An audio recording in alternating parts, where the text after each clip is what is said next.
And it's 7 o'clock. Thank you, David. So at 7 o'clock, we're going to call our meeting to order. We'll do a roll call.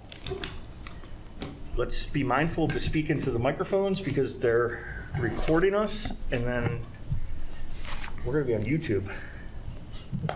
So we will start with Jennifer. Present. Present. Pete. Present. Virginia. Present. Chuck Fedacci. Present. Crystal. Here. Michael. Present. Lewis. And James are not here. So do we have presentations from the audience? We don't have any audience members here, but we have on our agenda we have 2 updates. It'll just be one. One Because we're update. both supposed to do the same thing. Okay.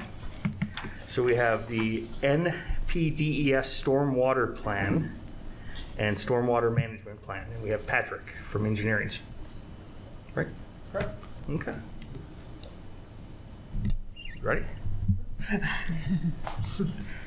Okay, thanks guys. I'm Patrick Jeffers. I was on Environmental Commission with most of you here a few years back, and currently I'm the assistant engineer for the city. So we have a EPA permit, and since it is the EPA, they've got all kinds of acronyms on here. So I'll explain what we got going on here for you. Basically, we have a MS4 permit with the EPA, which is our municipal separate storm sewer system permit. And there's a number of aspects to that I'll go into here in a little bit. One part of the permit requires us to have a stormwater management plan.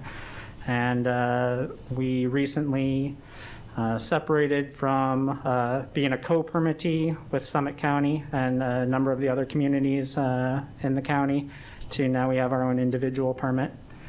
The reason for that was with the Summit County permit, they were looking to charge a $4 a month fee per resident to help accomplish some of the items in that plan, and we felt that we could continue doing that here without having to pass that charge on to our residents. So we've had this permit since 2003. As I mentioned, last year we separated from Summit County. This is our update to our stormwater management plan that we have to provide to them with our annual report that's due April 1st. So we wanted to make a little presentation here to you guys and see if you have any comments that we might be able to accommodate in the plan here by April 1st. If there's bigger, more comprehensive comments, we could always try and look at updating that again here for next year. But certainly like to get your feedback on this and get your feedback into it here one way or the other. So in this new permit cycle that we just entered into here last year, they are requiring that with our MS4 permit, we do things to try and address the total maximum daily loads. That's the TMDLs that are associated with the watersheds that we're located in. In our case here in Twinsburg, we're part of the Tinkers Creek watershed, which is part of the Lower Cuyahoga River watershed that had a TMDL developed in 2003 that was set to address nutrients, sediment, dissolved oxygen, and bacteria. So with that municipal separate storm sewer system permit that I mentioned, there are 6 minimum control measures that they require that we address as part of this permit. They are 1, public education and outreach, 2, public involvement and participation, 3, illicit discharge detection and elimination, 4, construction site stormwater runoff control, 5, post-construction stormwater management, and 6, pollution prevention and good housekeeping for our municipal operations here within the city. And I'll go through a little quick summary of each of these measures and what we updated in the plan here this year. So, Patrick, before you get into that, can I ask a quick question? Yep. All right, so I just want to go back to this first one. I'm totally new at a lot of this, my first environmental, so I'm just trying to get caught up here. So, is that really loud? Yours seems louder than. I mean, that's really loud. Okay. So we used to always have a permit through the county. yes, we're co-permittees with the. Separated, and we have what's called an MS4. Yeah, MS4 is the name of the permit that EPA has out. It's the municipal separate storm sewer system permit. So we have a permit directly, so instead of with the county, we have one directly with the EPA. Correct.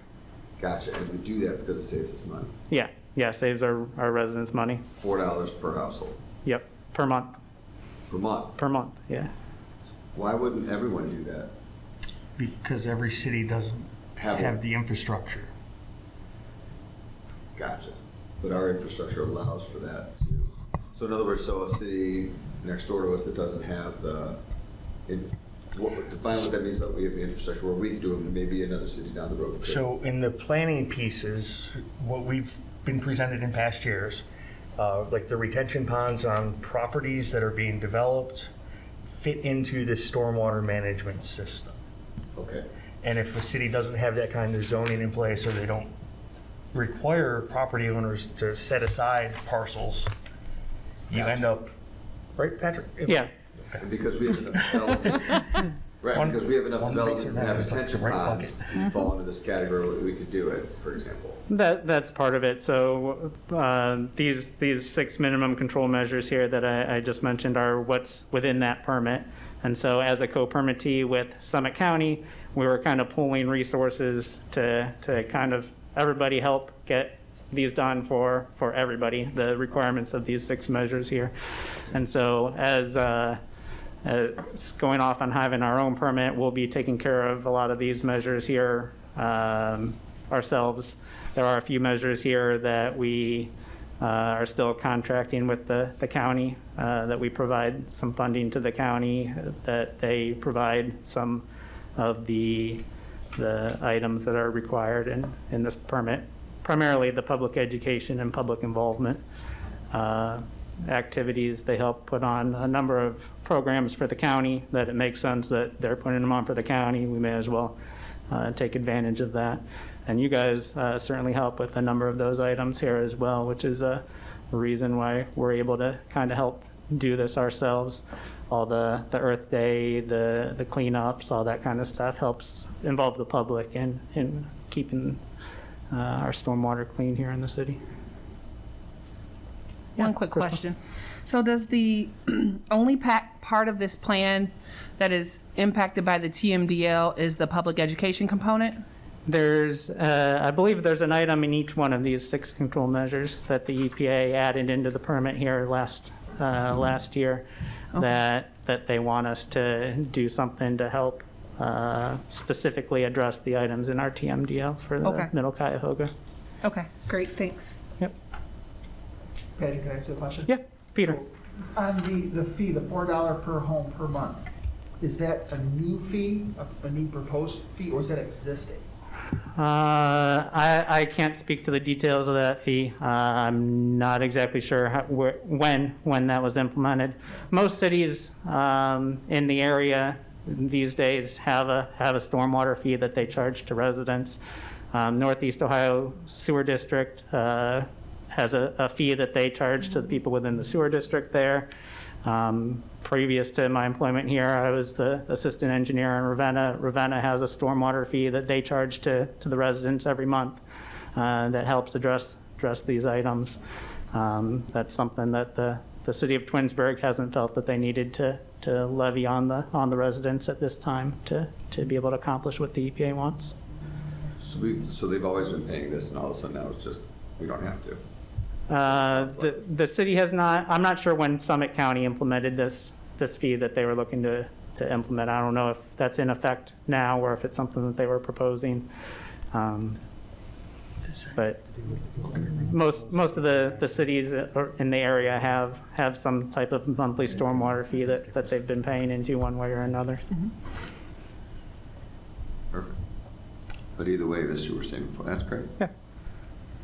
So Patrick, I know that our commission has benefited from soil and water's involvement with some of our, Yep.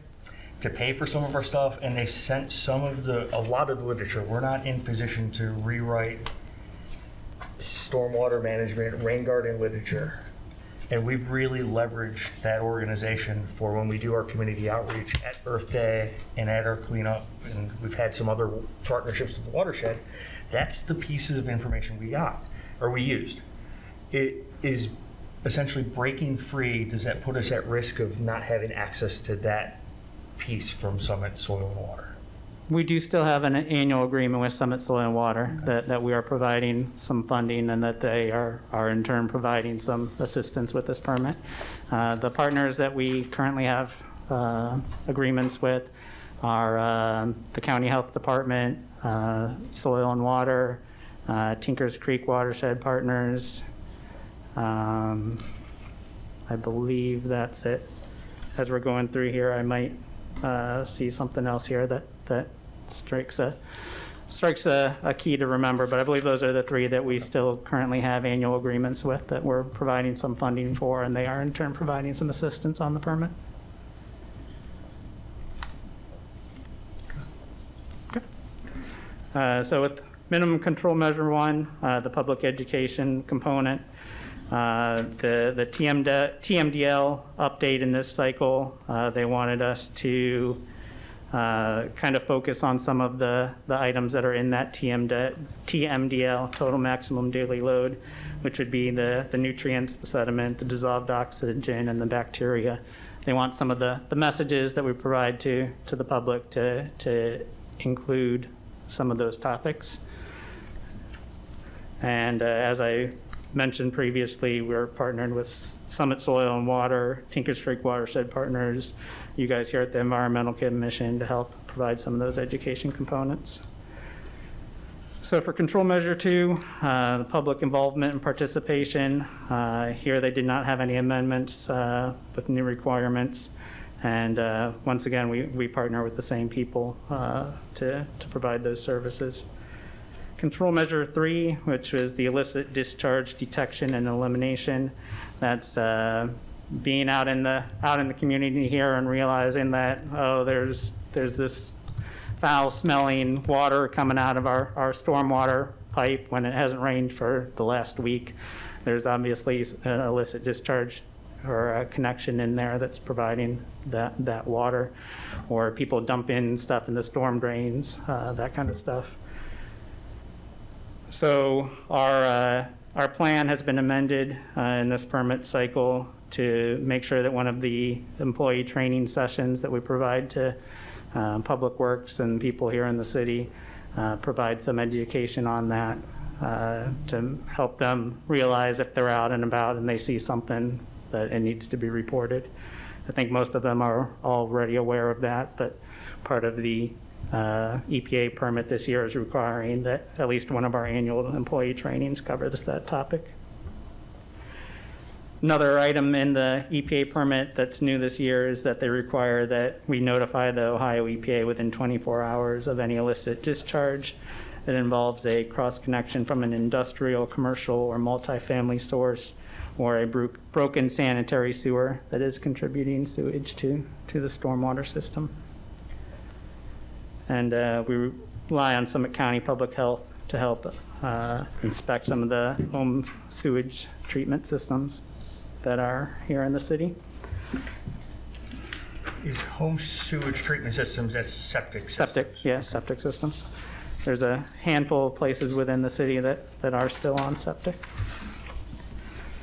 Control measure 4, that's our construction site stormwater runoff control, making sure that when Sheets is coming in here doing their redevelopment down here, that during construction there isn't a lot of soil being washed off the construction site into our storm sewer systems, or any spills of oil or whatnot that goes along with the construction.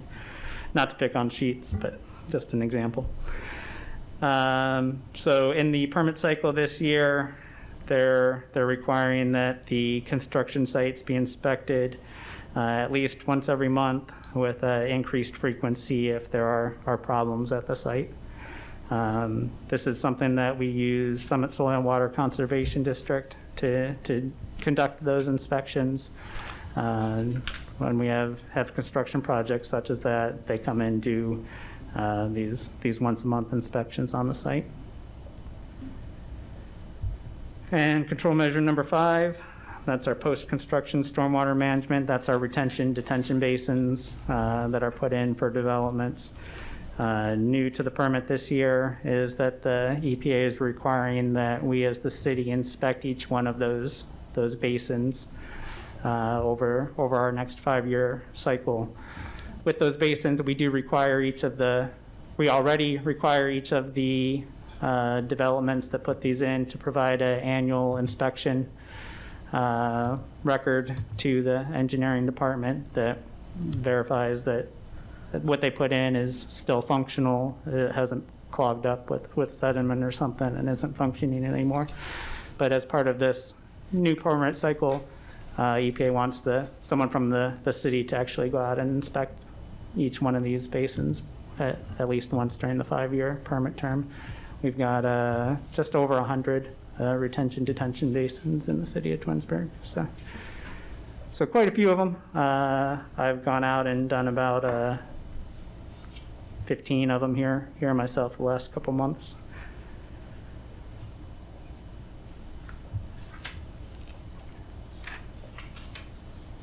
So then minimum control measure number 6. That's our pollution prevention and good housekeeping for municipal operations. That's basically how we as a city operate our public works, our wastewater treatment plant, police, fire, parks, maintenance, garages, that kind of stuff to help keep stormwater pollutants out of the streams. So as part of the stormwater management plan that I provided here to you guys, as part of this update, we took all of the individual stormwater management plans, the pollution prevention plans for each of the facilities, and pulled them into this one kind of master document so that we didn't have a bunch of redundant plans out there that all needed updating at the same time. We could update this plan and have updated plans for each of the facilities. They also want us to make sure that as we're doing our municipal operations that soil stabilization is completed within 7 days of reaching final grade. If you're not within 50 feet of a stream, or if you're within 50 feet of the stream, they want it soil stabilized within 2 days.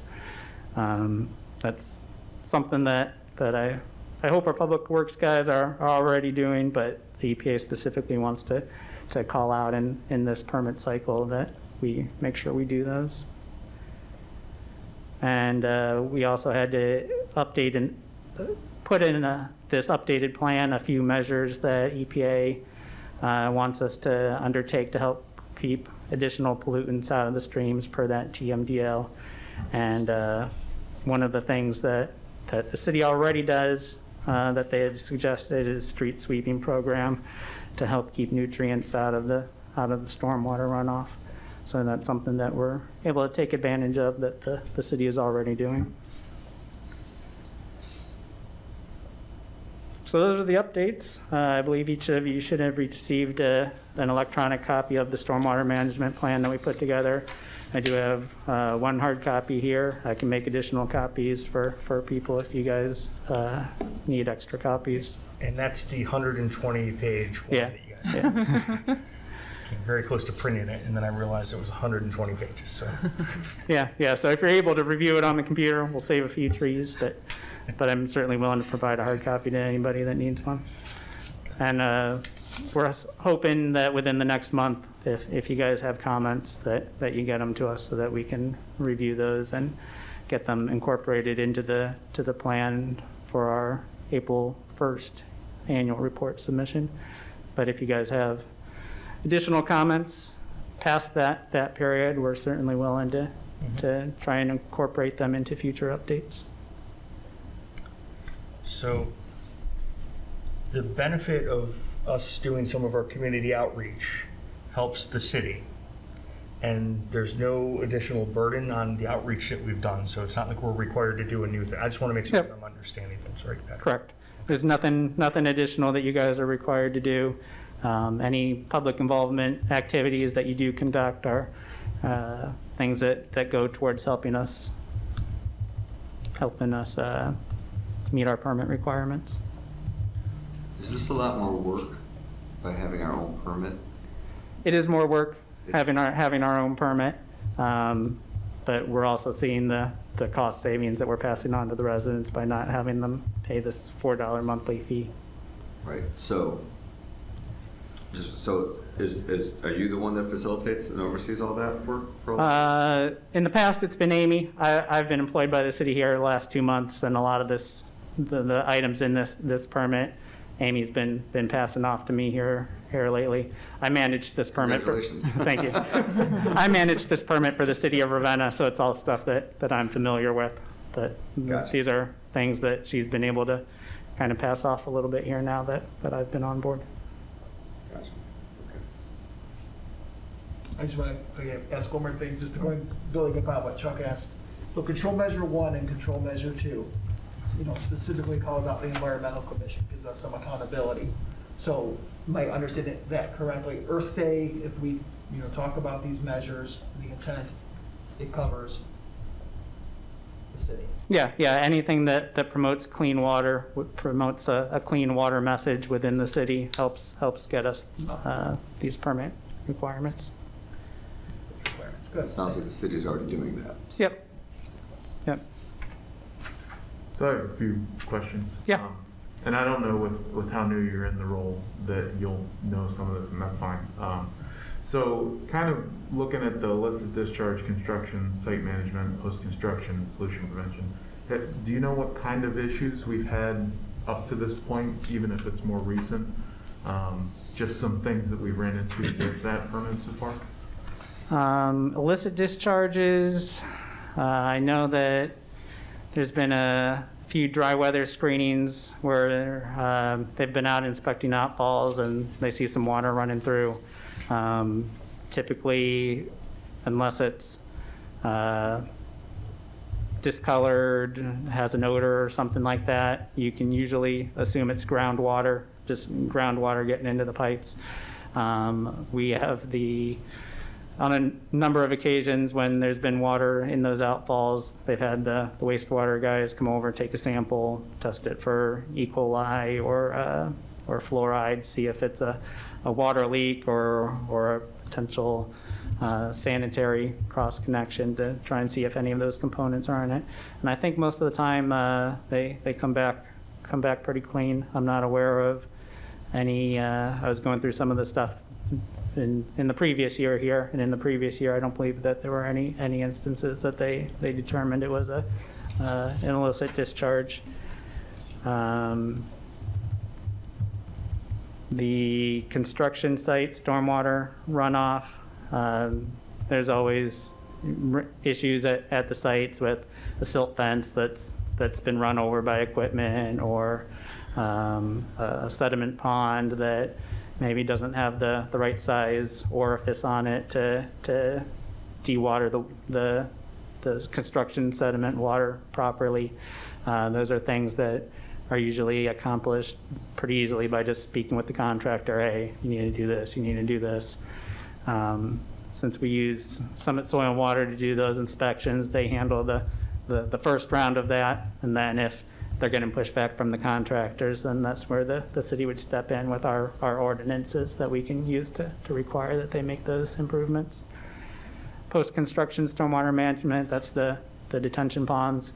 In the 15 or so that I've inspected in the last couple months here, there's been, I want to say, 5 that have had some minor issue with them. Maybe there was a cap on one of the pipes that's supposed to have a certain size hole drilled in it to release water at a certain rate. A couple of the basins, that cap seems to be missing. Vegetation, excess vegetation growing in the sediment in the detention basins that's taking up capacity for water to get in it. That's been a couple of issues that I've seen. Okay.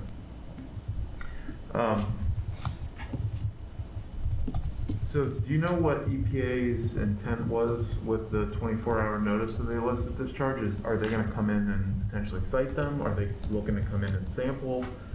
Just curious what that was, or if you even know. I believe that's so that they can get on top of the discharges that are coming from these larger sources, the industrial, the commercial, the multifamily sources. I think that they're seeing that with the cities being responsible for maintaining this and requiring that people fix these connections, maybe some cities aren't as strict on making sure that you need to take care of this right away. I know EPA is a lot more strict than a lot of municipalities tend to be in terms of the time frame that they want you to make those repairs. And then looking at the construction site runoff, like you said, it's a routine thing that every day there's something new or something going on. So is there any option to leverage, say, building inspectors, city workers who are going around and kind of train them on those types of things to be able to identify those in real time, as opposed to 3-4 days after when a resident calls to complain or something along those lines? Yeah, certainly. I know several of the officials in our building department are aware of some of these issues. There was a home over in Ethan's Green that had some work going on in the backyard that had a lot of sediment running off to a pond. Had silt fence up at one point. The silt fence had been knocked over and was no longer functioning, and that's something that our building department has assisted with getting that taken care of. In terms of city employees, part of this EPA permit is that requires that we do annual training with our employees, and that's typically a topic that is covered at one of these annual trainings. So if a resident were to identify something along those lines, is it just a call to the city? Is there a specific department? Maybe that's part of the public education piece that we could leverage either on the city website or something along those lines to make it easier.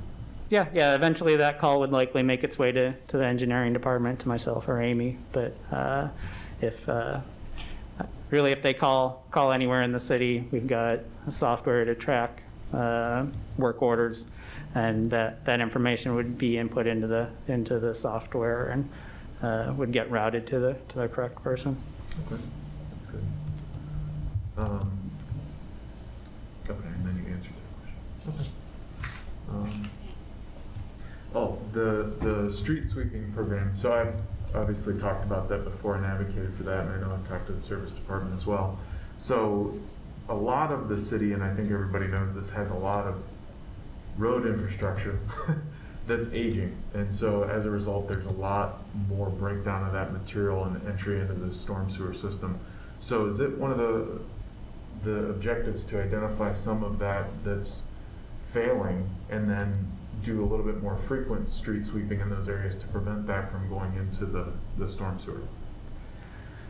Yeah, I can't speak to the program that they have for street sweeping over at Public Works.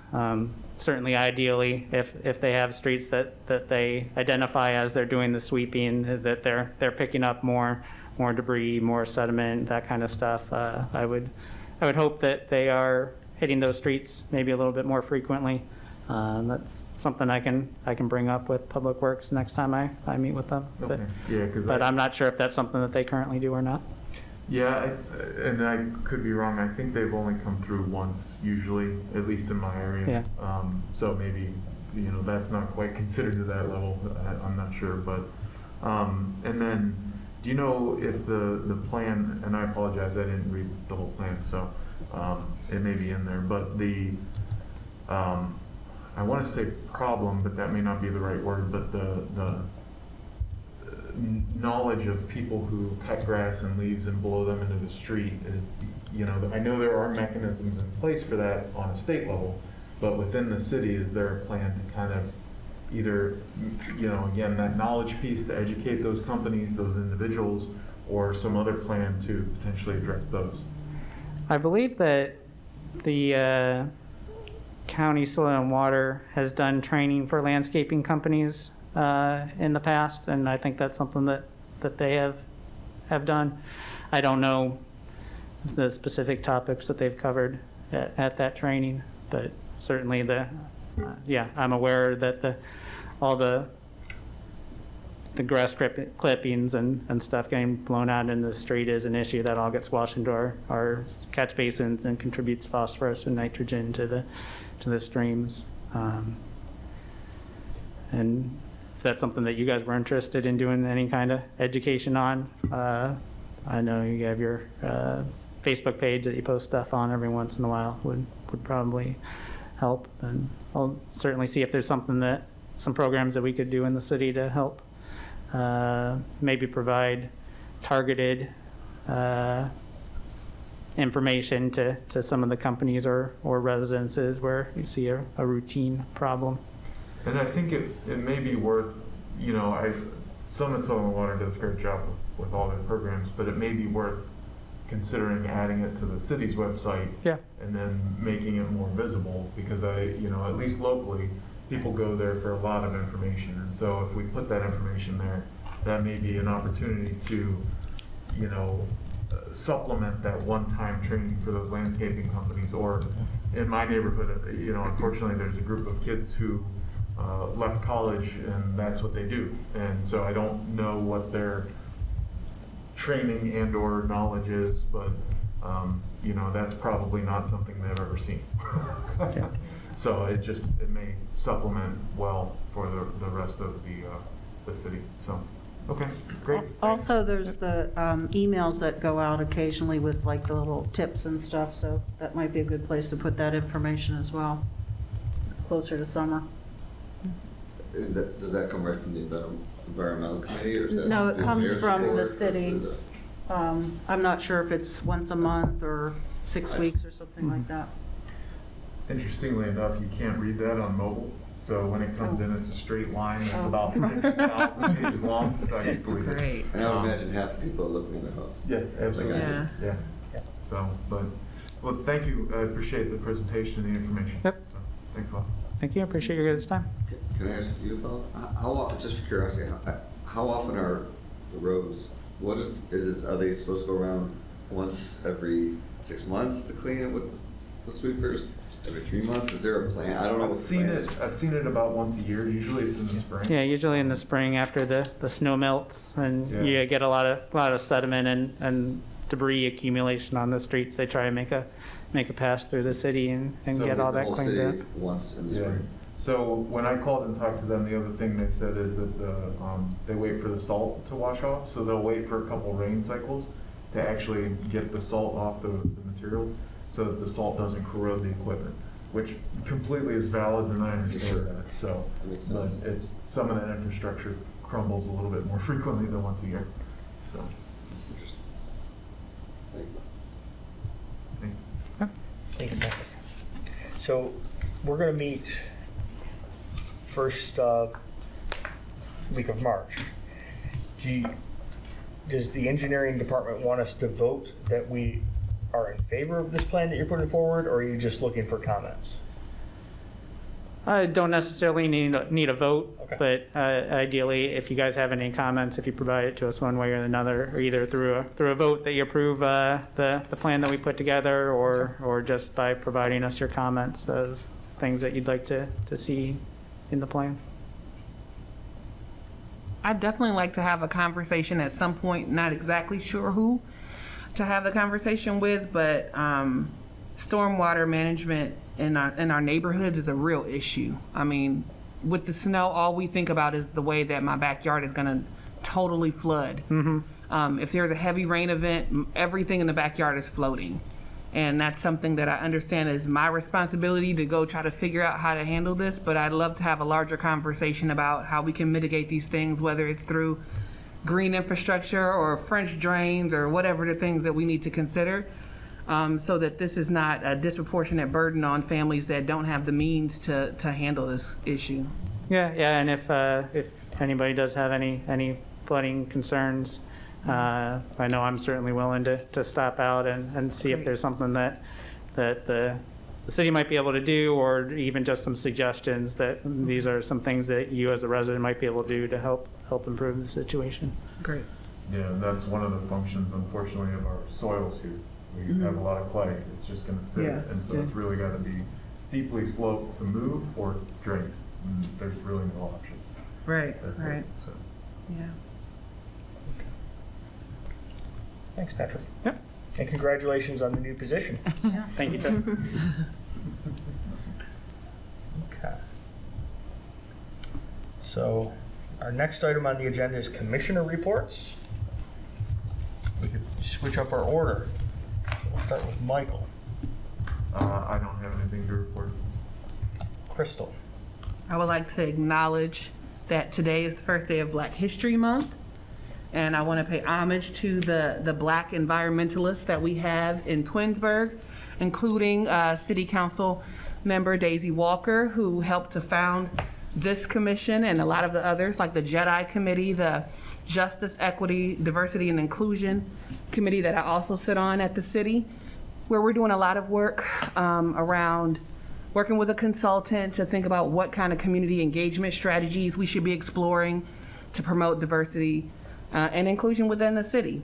And so I'm excited about that. And I think the only other thing is that I think there are a number of opportunities that are coming down to the cities from the federal government through the Ohio EPA that I think we should probably look into. I know I was talking with the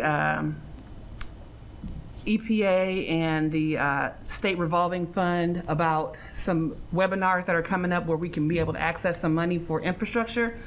And so I'm really curious about whether those funds could help address the stormwater issues that we may be having locally. So I'll look into seeing who I need to talk to connect the dots there. That's it. Thank you. Okay. Virginia? I wanted to just talk a little bit about recycling. I believe the city has a new contract with Waste Management, so I wanted to see about getting the details to see if there's any updates to the recycling materials that are acceptable, and just kind of communicate that to the residents through the Facebook page, and just emphasize that I mentioned to Jennifer, driving down my street one of the windy days, the recycling things were open, they had blown open, and 3 or 4 of them had bags, plastic bags in them. So I think people need to be educated a bit about what needs to go into the recycling bin, what needs to stay out of it, and why. So I'd like to work on that this year. Thank you, Virginia. Pete? I have no report this time. Jennifer? I have no report. Okay. So my report is going to be just an update of where we stand with calendar of events. So we have Arbor Day, which would be April 29th. And that would be a nice day to do a community cleanup. It also would be essentially 1 week after Earth Day. So I know we usually do things for Earth Day with Summit Metro Parks, but the 2 times I went up to the park, they kind of looked at me like I was out of place asking about Earth Day in Twinsburg. So have to revisit with the Metro Park to see if they will host us again. You've probably felt comfortable being out of place before, though. Yeah, all the time. Just guessing. All the time. They were excited to click that I walked in the door, and that seemed to be about it. So I have to take a day off and go there when there's the actual management is there. Hopefully they'll allow us to do that. If they do, then we have the forum to promote a lot of this. But even without that, I think with our community cleanup day around Arbor Day, it sends the message that we are a community of action. And Arbor Day gets us right after the spring thaws, and it should be 1 week makes a difference in April between being miserable, because we've been out at Earth Day cold, and 1 week and doing something that has people moving probably will be a little bit better than just static displays that folks look at in nature walks. June will be it's either going to be the first or second week of June. I have to confirm a few things with the calendar with school activities to make certain I didn't cross book. That'll be our document shredding time period, the first or second Saturday in June. And then there was an inquiry from Summit Reworks to do a different type of e-waste than we did last year. The EWaste Recycling is incredibly important because you see stuff that's in the trash that has precious metals in it. that could be recycled. And Summit Reworks is now into that business of e-waste, and they will do an event for us for free. They have some different criteria of what's acceptable. And I think what they have that's acceptable is actually a little bit more manageable than the company that did it for us before. Because that guy was taking all kinds of stuff, and the material he was taking to break down was incredibly burdensome. And it flags the question of, does one have the capacity to recycle everything they're collecting? And with Summit Reworks, we've worked with them for a lot of our other recycling programs, whether it's household hazardous waste. They're the county's reputable organization. And I'm going to try to get on their calendar to see if we could do that. And that might be a late summer add-on, so something August, September timeframe. Does that make sense? Awesome. Is that email I forwarded? Yeah, that's the email you forwarded. I didn't know, did that go to all of you prior to that? I just didn't know. No, that was the first we saw it. But it was interesting reading what their requirements were compared to the other company that we had come in. Okay. Because, They're both good, but yeah, I don't know. it seemed having more control on what was acceptable to be recycled creates a better stream of things versus the attitude of anything with a plug. And then this company, they collected an amazing amount of material, but it seemed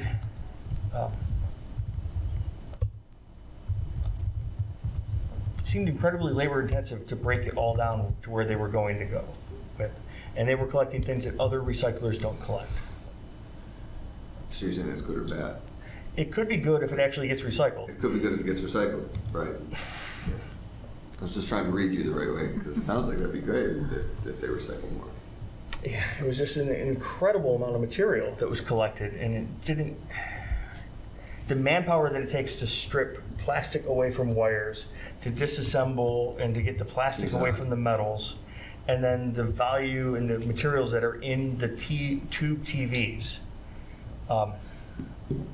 And Summit Reworks has a very specific list of items that they're going to recycle, and I think it's better to partner with something that has, just like our curbside recycling, a specific list of what's acceptable. I think it makes sense that if we're going to do e-waste, it's an organization that has a specific list of things. It's more manageable Yeah, and realistic. it's more realistic. That's the reality of it. Okay. Now, David, we get to hear from City Council. Well, I'm excited to be here. This is, it's my first meeting outside of City Council, so I'm pretty excited. I'm glad I got on this committee. I asked Sam if I could get on here because I think this is a pretty good cause and it's important. And I really don't have too much. I just want to ask about the electronics thing because I got that email. I didn't know if you guys got it, and I didn't even know how to forward it to her. I actually asked a few days earlier for Shannon to forward it to you guys. I didn't. And then I found an email that there's an email just for this group. I didn't even know that, so that's when I forwarded it. So, yeah, either one, whatever you guys feel is great. I'll back whatever you guys think is great. Okay. I have not much more to add.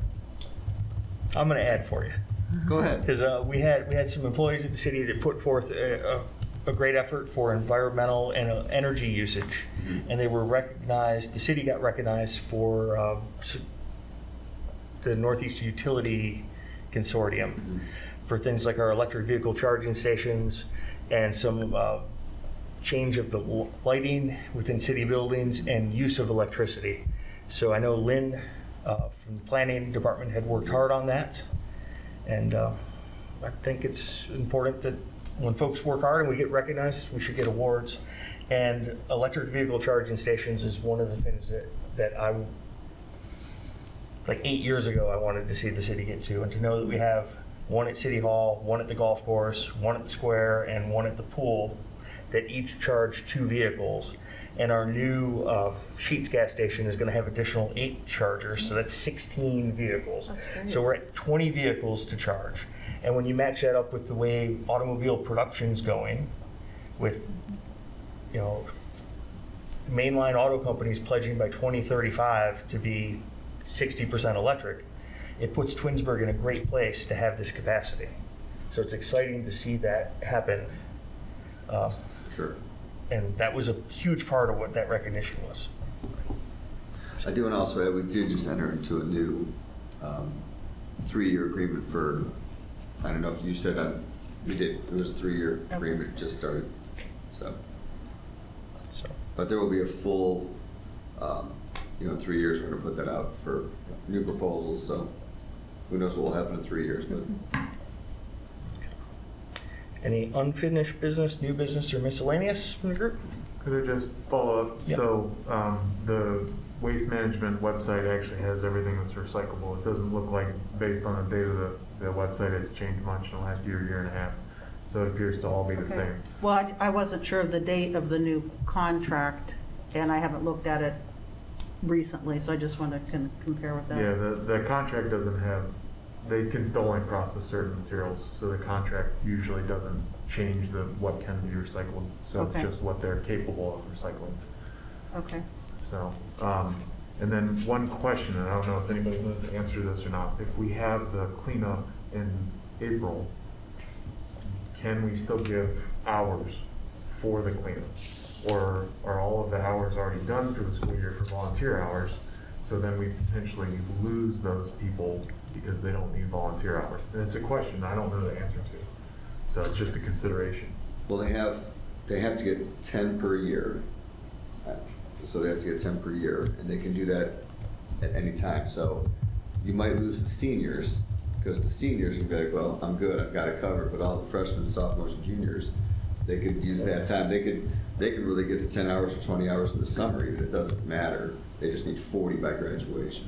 Okay. All right. So we might just lose the seniors, Okay, like the fair others. enough. But my guess is, whether it's April, March, the seniors would long have those done anyways Yeah. at that time, because they're Okay. about to graduate. Very good. Thank you. I actually teach at Brush High School, so I do that all the time with my students. Get some hours in, so. So, the other reminder I have is, for some of us, the appointments are up. If you're interested in being reappointed, make certain that you apply. If you're not interested, I guess because the appointment happens around February 14th or something like that, so that Yeah, Would- I'd have to check the email, but it's coming up. would make us the last meeting, so then, it's. But I appreciate the effort this committee's put forth and the diversity that we have in expertise, passions, knowledge, and that kind of stuff. It really is a wide spectrum of folks that have been appointed, volunteered and been appointed. So it's good, it's good. Okay? February 16th by 4:30. So make sure you do that. Doesn't hurt to, even if your appointment's not up, to ask. Better to be proactive. Now it's time to excuse absent members. I'll make a motion to excuse. Anyone want a second? Anyone opposed? No one's opposed. Those absent members will be excused. Our next meeting will be March 2nd at 7 p.m. And we'll make a motion to adjourn at 7:48. Second? Okay, second. March 2nd. March 2nd. I think that's a Wednesday.